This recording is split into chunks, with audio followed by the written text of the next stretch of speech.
जय एक्यूप्रेशर। मैं मधुसूदन पांडे, सचिव एक्यूप्रेशर परिषद झारखंड शाखा। आज हम बात करेंगे खराटे, नाक का बजना।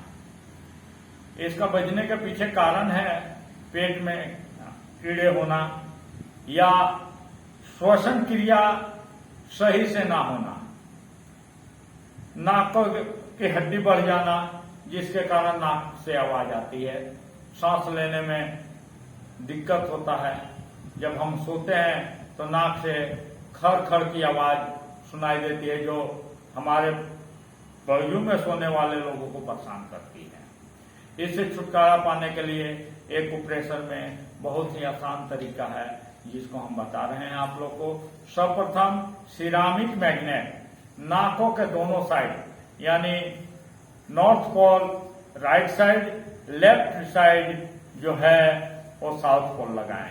साथ ही साथ इस भाग पे इस तरफ प्रेशर दें,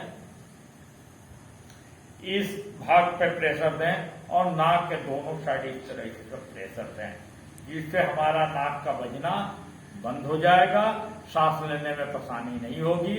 इसके अलावा आप पहले बाएं करवट सोएं, फिर दाहिने करवट, उसके बाद जैसे मर्जी हो उस तरह सो सकते हैं। धन्यवाद।